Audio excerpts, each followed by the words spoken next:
to speak to? I don't feel comfortable talking about my attorney present. Okay, no problem. Thank you. We have a warrant for your arrest. I don't have a phone. It got destroyed, actually. A judge has just issued crucial rulings in the case against Allison Havemann-Niedrach, a former New Jersey teacher facing a 7-count indictment over alleged sexual abuse of a student. There is some key testimony that will now be allowed. Other statements, they're going to be barred from trial. We're going to bring on trial attorney Bob Hille, who joins me in the studio to break down what these decisions mean for this case. Welcome to Sidebar, presented by Law&Crime. I'm Jesse Weber. There has been a major courtroom decision in Monmouth County, New Jersey. This is one that could change the course of a case involving a former middle school teacher accused of sexual abuse crimes that stunned this entire community. So it's a big deal. A judge has just ruled on what evidence jurors will hear if this case goes to trial. Now, to understand why that matters, we got to start from the beginning. On a summer night in June of 2024, detectives arrived at a home in Jackson Township, New Jersey, and their body cameras captured what happened next. Good evening. Yes. Detective Hernandez, Freehold Borough Police Department. Is Allison home? Yes. May I speak with her, please? Now we'll talk to her out here. Thank you. Hello. Hey, Michelle. How you doing? Hi. Detective Hernandez, Freehold Borough Police Department. Detective Correa, Detective Hobbs. You know why we're here? No? Any idea? You want to move away from the house to I don't speak feel to? comfortable talking about my attorney present. Okay, no problem. Thank you. We have a warrant for your arrest, so we're gonna take you in. That woman in that video is Allison Havemann-Niedrach, a 44-year-old special education teacher. And what seemed just like a quiet arrest on the outside was in reality much, much bigger. This was an expansive investigation into one of the most disturbing teacher-student abuse allegations that I think we've covered here on the show.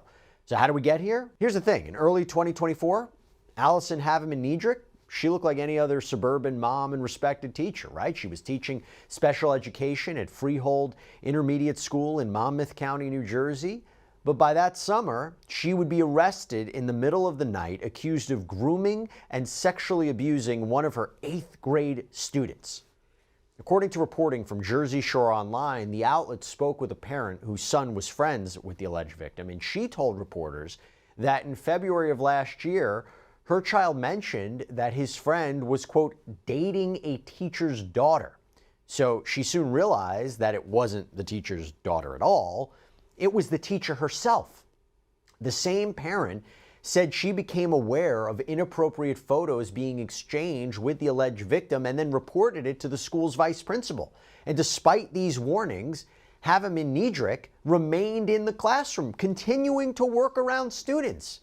Meanwhile, other teachers were apparently noticing red flags too. Prosecutors stated at a hearing back in July of 2024 that a teacher saw this woman rubbing the 15-year-old boy's back and neck, touching his leg, flirting with him.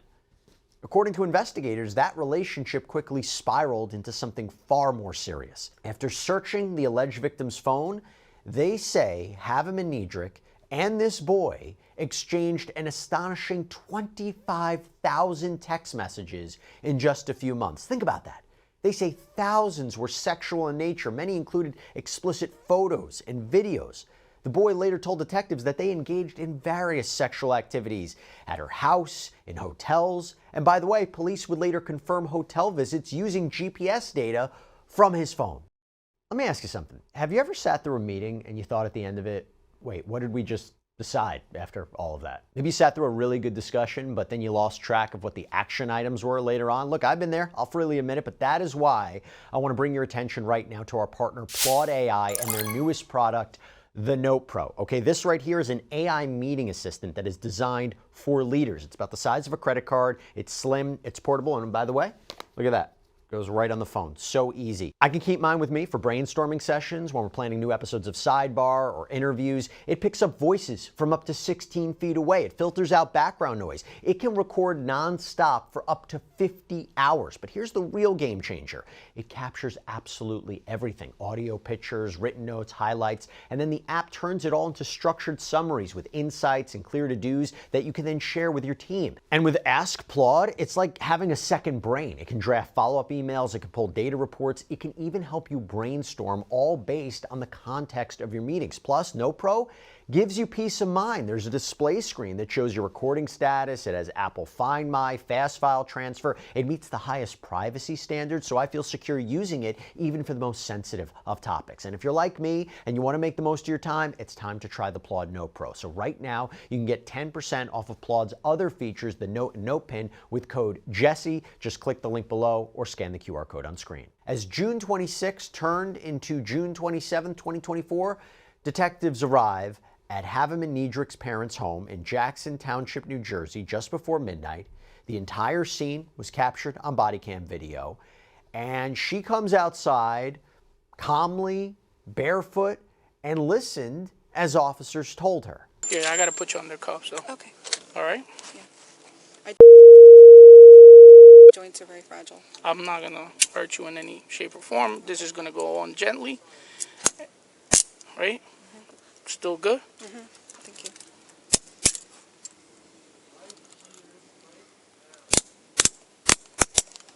Okay. Okay. Give me a second.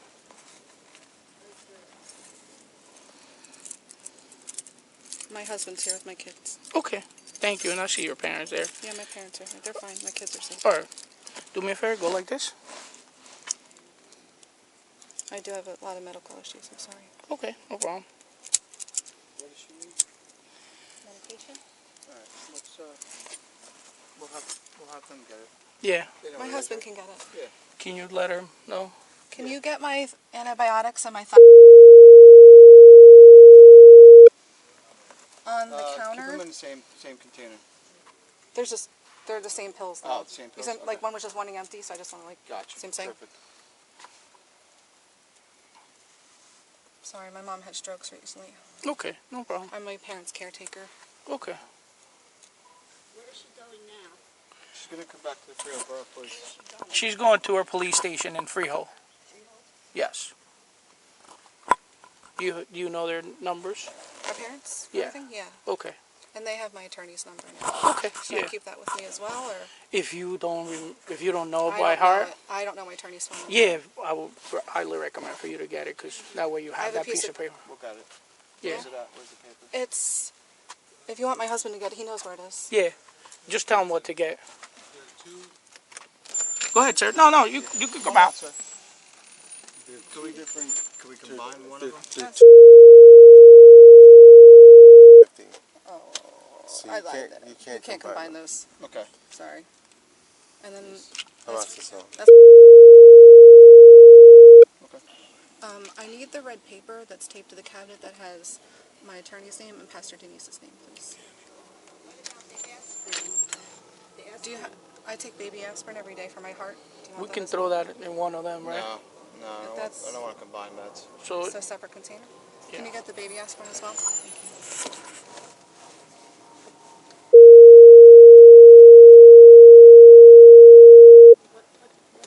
She just wants to. we're gonna talk to the attorneys and stuff like that, and the Monmouth County prosecutors, and see what happens. We don't make the the next step decision. is. Yeah. They're talking, I can't hear you. Okay. Sorry.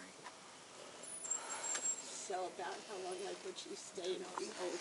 Excuse me, ma'am. She's gonna About how long? We don't know. It's because of bail reform, we don't make that decision definitely anymore. overnight. Excuse me? Definitely overnight. You good? All right. Just step out, please. It's a little tight because the door won't go any further, but just come this way. Thank you. And that way.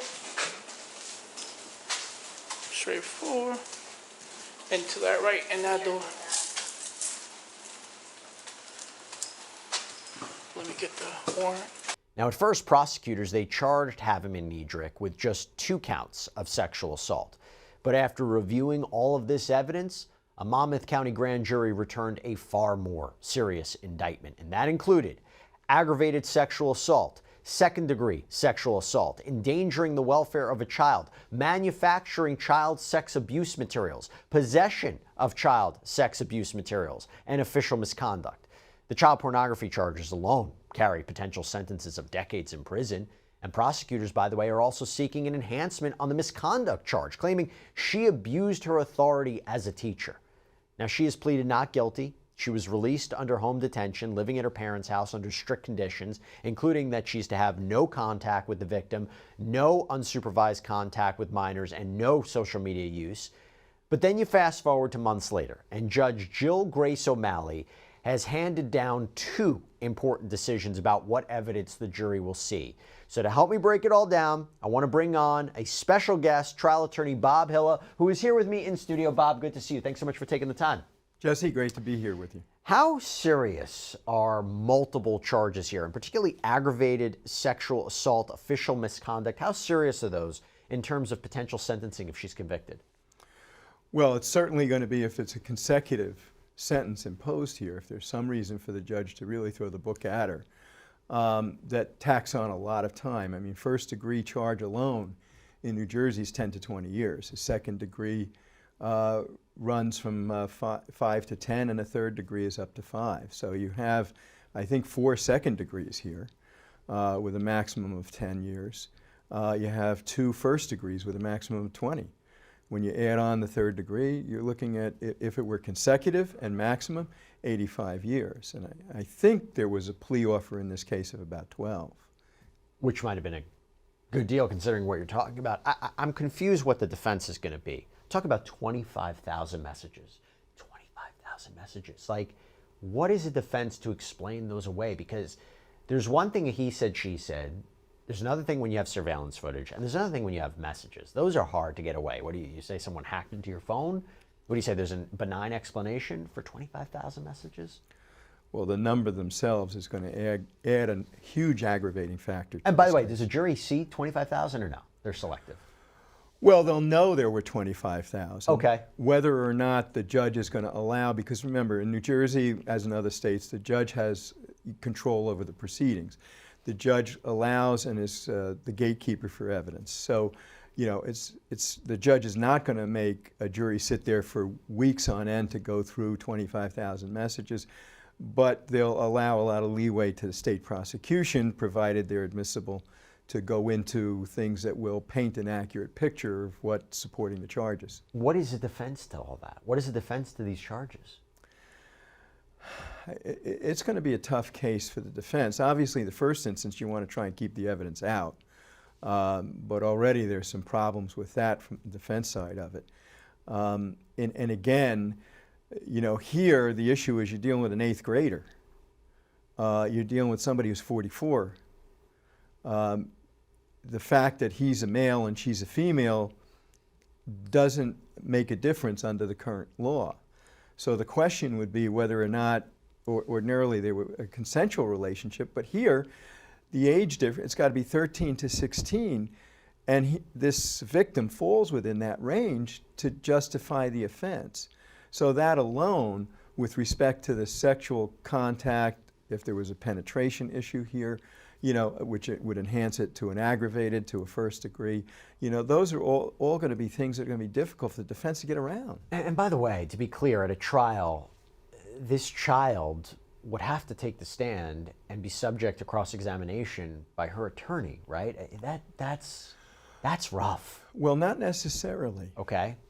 If, for instance, he gave statements to someone under what's called a fresh complaint exception. It's not actually a rule of evidence, but it's similar to the excited utterance exception to what we hear of hearsay. And what that means is that there's a reliability factor to an excited utterance that's given.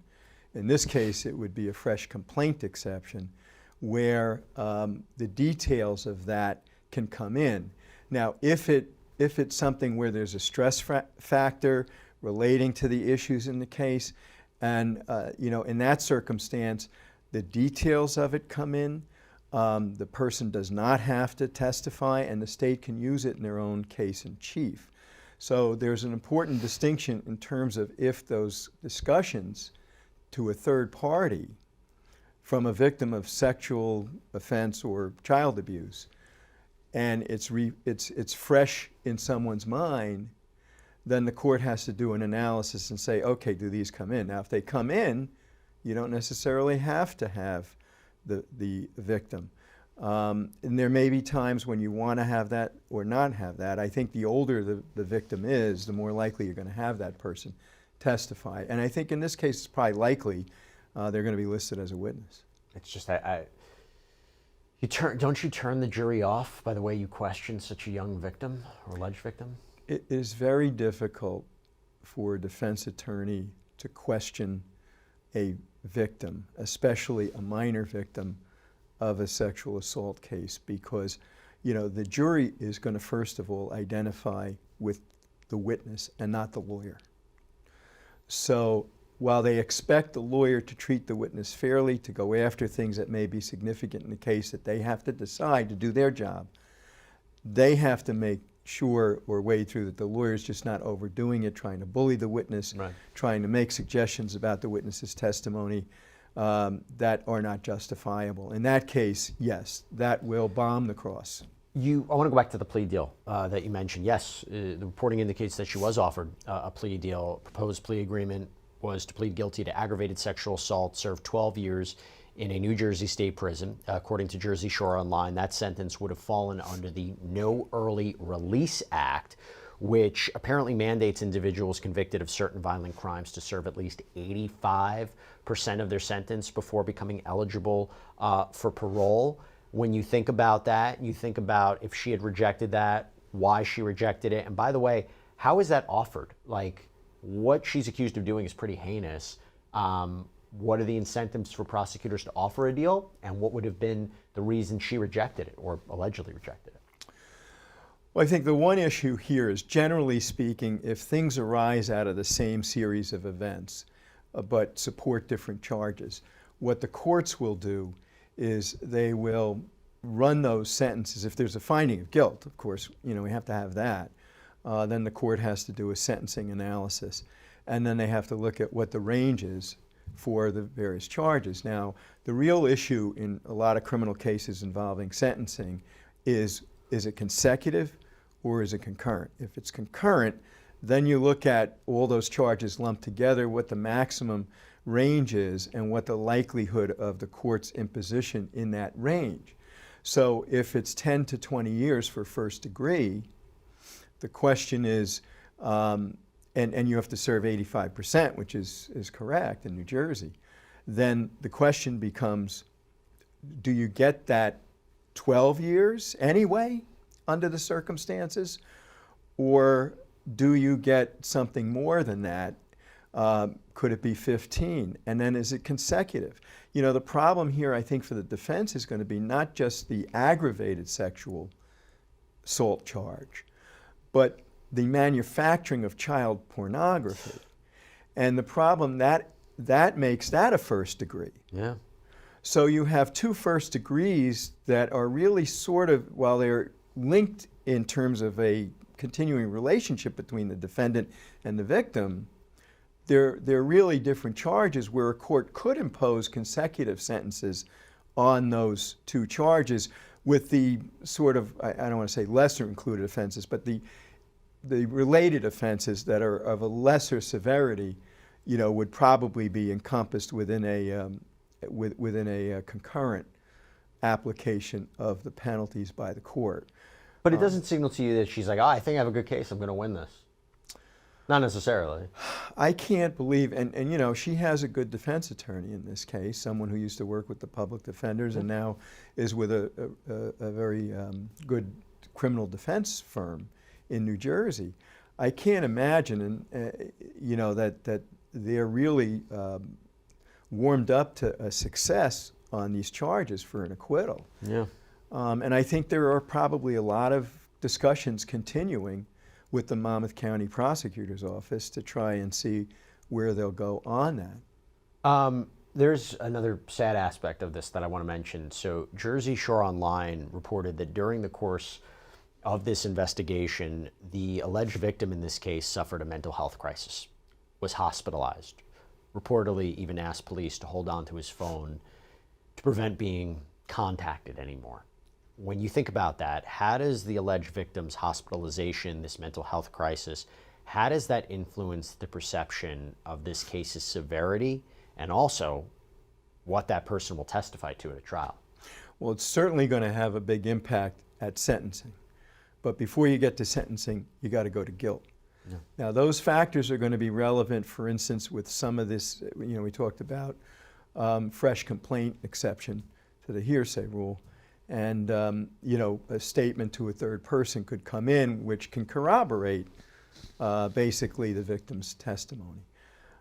So with respect to whether or not that person was under stress and didn't have an opportunity to deliberate on what they were going to say to that third person and fabricate, because that's the standard, then that aspect comes into the case for that purpose. Also, the nature of the crime, it could be relevant to in terms of the proofs and the evidence that comes in. So that's something that the jury's going to wrestle with. I want to go now to the rulings. So this is the big news here. So Superior Court Judge Jill Grace O'Malley has ruled that testimony from the alleged victim's mother will be allowed in. So per Jersey Shore Online, she testified during a preliminary hearing describing the moment that her son came to her after meeting with police in June of 2024. She said officers had asked her to bring her son to the station, where they told her only that a teacher had been, quote, inappropriate with him. So the teen was interviewed privately, and afterward, she signed a consent form allowing detectives to search his phone.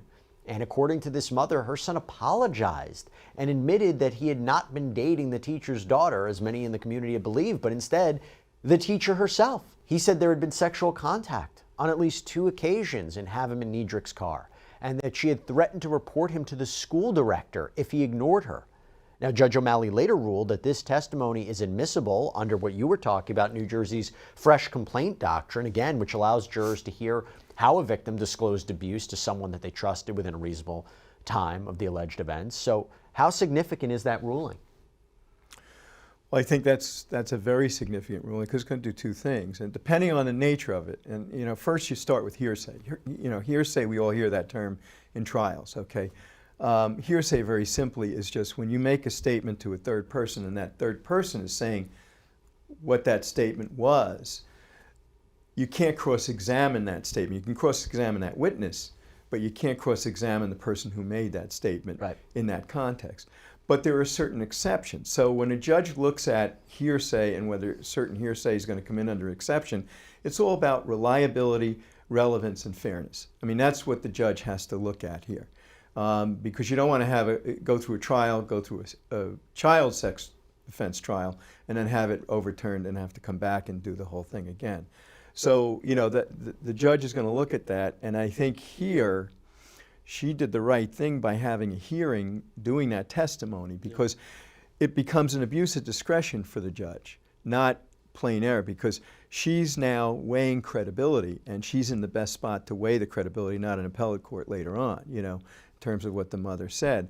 The other issue is there's 3 scenarios where this fresh complaint can be used. The first is, as I talked to you about, where it's akin to an excited utterance. The person's under stress, it's fresh in their mind, there's a closeness in that, and there's no opportunity to deliberate over what they're going to say to this third person and fabricate it. And in that scenario, as we talked about, it all comes in, the details, everything. And that's going to be important because it's going to corroborate, if the victim testifies, it'll corroborate it for the jury as well. They'll get this other source. The other area where it can come in is where you don't have those factors of excitement, stress, deliberation. And in that case, then, it can be used to suggest that a statement was made, because what the court doesn't want is the jury to say, if we don't hear anything about this kid saying anything to anybody, we don't want to have the erroneous conclusion that hold it against the victim. That if it was really bad and all the stuff was really bad and happening, or if it did happen, why didn't he tell somebody? So in that context, you're allowed to elicit evidence, but you have to limit the details so that it's only enough to talk about the subject matter of the complaint so the jury doesn't walk away with that perception. Hasn't our perception changed to that? I see this in sexual abuse cases and assault cases all the time, where I think there's a deeper understanding where someone might not report it immediately or not tell anybody about it. It's not necessarily held against the alleged victim. Well, I think there's a greater awareness of that. Yeah. I mean, I think the Me Too movement helped underscore that because years later, these people are coming forward with and being allowed to testify in court and having convictions as a result of that. Especially when you're dealing with a child, and the judge, I think, in this case made a very good assessment of that children are more prone not to come forward because they're scared, they're concerned, they're embarrassed.